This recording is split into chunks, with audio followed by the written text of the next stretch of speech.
শুভ সন্ধ্যা বন্ধুরা। আজ 11 অক্টোবর শনিবার। আজকের সন্ধ্যার বিশেষ বিশেষ খবরগুলি হল: মধুরা নদী বাঙ্গনে সর্বশান্ত 2 শতাধিক পরিবার। রংপুর দ্বিতীয় খণ্ডের রবিদাসপাড়া এবং সংলগ্ন রংপুর হাইস্কুলের খেলার মাঠ এলাকা জুড়ে মধুরা নদীর ভয়ঙ্কর বাঙ্গনে প্রায় 2 শতাধিক পরিবার চরম বিপর্যয়ের মধ্যে পড়েছে। প্রায় 600 মিটার এলাকার জমি, গড়বাড়ি, গাছপালা, এমনকি প্রাচীন শ্মশানঘাট নদীগর্ভে বিলীন হয়ে গেছে। একদিকে ভারতমালা প্রকল্পের নতুন রাস্তা, অন্যদিকে নদীর ধারাবাহিক বাঙ্গন।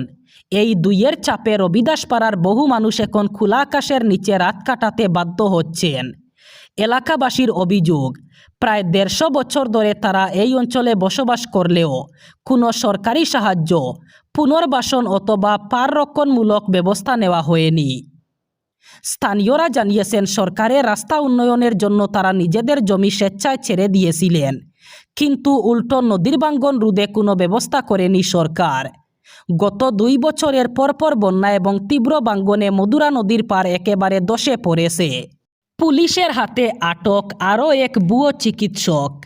এবার সুনাই থেকে রৌশন আলী নামের এক ভুয়ো চিকিৎসককে গ্রেফতার করল পুলিশ। গতকাল শুক্রবার রাতে পুলিশ তাকে তার সুনাই মতিনগর রোডের ফার্মাসি থেকে পাকড়াও করেছে। রৌশন আলী সুনাইয়ের উত্তর মোহনপুর 7ম খণ্ডের বাসিন্দা। চিকিৎসা ক্ষেত্রের বৈধ কোনো ডিগ্রি না থাকা সত্ত্বেও বেশ কিছুদিন ধরে তিনি মতিনগর রোডের ফার্মাসিতে রোগী দেখে চলছিলেন বলে অভিযোগ। ভারতে হিন্দু সংখ্যা উল্লেখযোগ্য হারে কমেছে, অন্যদিকে লক্ষণীয় বৃদ্ধি ঘটেছে মুসলমানদের। দিল্লিতে জনসংখ্যা এবং জনবিন্যাস সংক্রান্ত এক আলোচনা সভায় গতকাল এমনটাই বললেন কেন্দ্রীয় স্বরাষ্ট্রমন্ত্রী অমিত শাহ।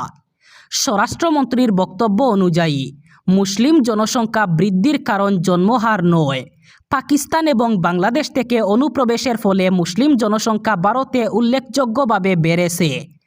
তার কথায়, অনুপ্রবেশ জনসংখ্যাগত পরিবর্তন এবং গণতন্ত্র অত্যন্ত গুরুত্বপূর্ণ বিষয়। যতদিন না দেশের প্রতিটি নাগরিক, বিশেষ করে যুব সমাজ এই বিষয়গুলির গুরুত্ব অনুধাবন করবে এবং এর থেকে উদ্ভূত সমস্যাগুলি সম্পর্কে সচেতন হবে, ততদিন পর্যন্ত দেশে সংস্কৃতি, ভাষা এবং স্বাধীনতার সুরক্ষা নিশ্চিত করতে পারবেন না। বিহার ভোটের আর বাকি মাত্র কয়েকদিন। এই পরিস্থিতিতে তুঙ্গে জল্পনার নীতিশই কি আবার ফিরবেন মসনদে, নাকি কোনো নতুন মুখকে দেখা যাবে সে রাজ্যের মুখ্যমন্ত্রী পদে? ইন্ডিয়া টুডে সি ভোটারের সমীক্ষায় উঠে এলো একাধিক নাম, যার মধ্যে সবচেয়ে উজ্জ্বল লালু পুত্র আরজেডি নেতা তেজস্বী যাদব। দ্বিতীয় নামটি প্রশান্ত কিশোরের। তাদের পিছনে রয়েছেন বর্তমান মুখ্যমন্ত্রী নীতিশ কুমার। অর্থাৎ সমীক্ষার দাবি অনুযায়ী অনেকটাই ফিকে হয়ে গেছে বর্ষিয়ান রাজনীতিবিদের নাম। ঠিক কী বলছে সমীক্ষা? সমীক্ষায় দেখা যাচ্ছে 36% মানুষ চাইছেন তেজস্বীকে, 23% মানুষ চাইছেন জনসুরজ পার্টির প্রতিষ্ঠাতা প্রশান্ত কিশোরকে, অথচ 9 বারের মুখ্যমন্ত্রী জেডিইউ প্রধান নীতিশ কুমারকে চাইছেন মাত্র 16% মানুষ। অবশ্য তালিকায় আরও 2 জনের নাম উঠে এসেছে। তাদের একজন এলজেপি প্রধান চিরাগ পাসওয়ান, অন্যজন বিজেপি নেতা ও বর্তমানে বিহারের অর্থমন্ত্রী সম্রাট চৌধুরী। প্রথম জনকে চাইছেন 8.8% মানুষ এবং অন্যজনকে চাইছেন 7.8% মানুষ। 13 অক্টোবরের নির্ধারিত বন্ধ স্থগিত রেখে নতুন করে 23 অক্টোবর 24 ঘন্টার ত্রিপুরা বন্ধের ডাক দেওয়া হয়েছে তিপ্রাসা সিভিল সোসাইটির পক্ষ থেকে। গতকাল এমএলএ হোস্টেলে সাংবাদিক সম্মেলনে এই ঘোষণা করেন তিপ্রামতা বিধায়ক রণজিৎ দেববর্মা। তিনি জানান, সমাজের বুদ্ধিজীবী মহলের আহ্বানে দীপাবলির আগে বন্ধ স্থগিত রাখার সিদ্ধান্ত নেওয়া হয়েছে। আলোচনা শেষে বন্ধের দিনক্ষণ পিছিয়ে দেওয়া হয় 23 অক্টোবর। তবে বন্ধ চলাকালীন অ্যাম্বুলেন্স, ফায়ার সার্ভিস এবং জরুরি পরিষেবাগুলি এর আওতার বাইরে থাকবে। রণজিৎ দেববর্মা বলেন, এবার বন্ধের মূল লক্ষ্য 7 দফা দাবি বাস্তবায়ন। পাশাপাশি 2024 সালের 4 সেপ্টেম্বর এনএলএফটি এবং এটিটিএফ সংগঠনের সঙ্গে সরকারের যে চুক্তি হয়েছিল সেটি কার্যকর করার দাবি তোলা হবে। আবার এনআরসি ইস্যুতে ফুঁসে উঠলেন কৃষ্ণনগরের তৃণমূল সাংসদ মহুয়া মৈত্র।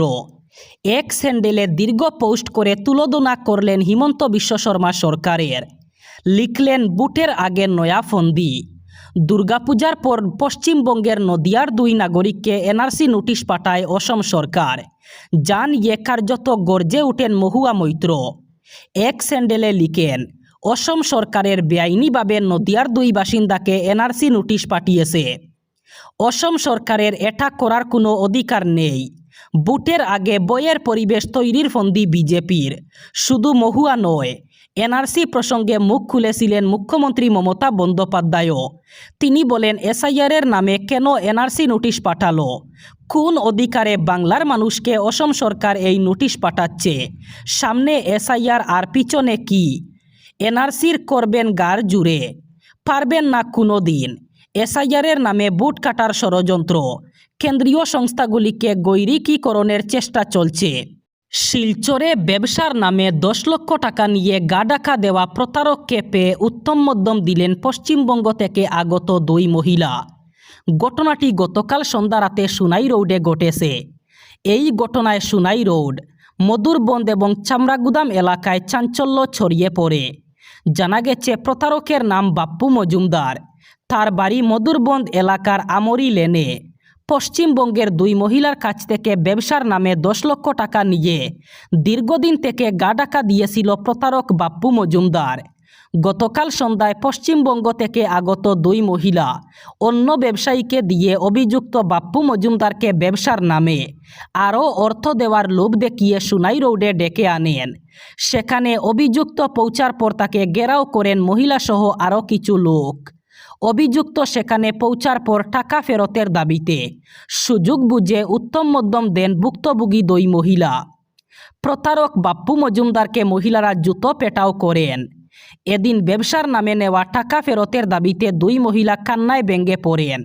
শুরুতে মহিলাদের দেখে পালিয়ে যাওয়ার চেষ্টা করে, যদিও স্থানীয় জনতা সহ পাওনাদার মহিলা তাকে ঘেরাও করেন।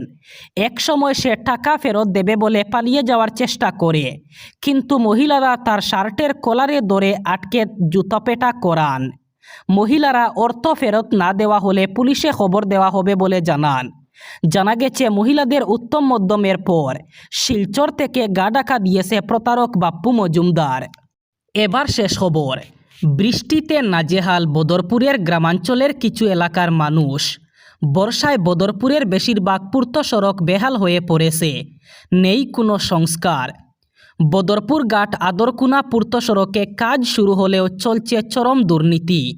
এমন অভিযোগ সংবাদ মাধ্যমে বারবার প্রকাশ হলেও কোনো কাজের কাজ হয়নি বলে অভিযোগ। নির্বাচনের প্রতিশ্রুতি, প্যাকেজ সব কিছু প্যাকেট করে প্রতিনিধিরা এখন নির্জন গুমে। কাদামাকায় হেঁটে হেঁটে পার হতে হচ্ছে দীর্ঘ পথ। উন্নয়নের যুগে যখন সড়কের এমন হাল, তখনই বোঝা যায় দুর্নীতিতে বিশ্বাসী এলাকার প্রতিনিধিরা। বদরপুর একটি অতি গুরুত্বপূর্ণ সড়কে এক পশলা বৃষ্টিতেই কর্দমাক্ত, যা মানুষের চলাচলের জন্য সম্পূর্ণ অনুপযোগী। এই রাস্তা দিয়ে কয়েকটি সরকারি হাইস্কুল, একটি প্রাথমিক বিদ্যালয় সহ বেসরকারি হাইস্কুল সহ একটি অতি গুরুত্বপূর্ণ পিএইচই রয়েছে, যার দরুন অসংখ্য ছাত্রছাত্রী সহ শত শত মানুষ এই রাস্তা দিয়ে চলাফেরা করতে হয়। এই ছিল আজকের সন্ধ্যার গুরুত্বপূর্ণ খবরগুলি। ভিডিওটি অবশ্যই লাইক করবেন এবং চ্যানেলটি সাবস্ক্রাইব করবেন।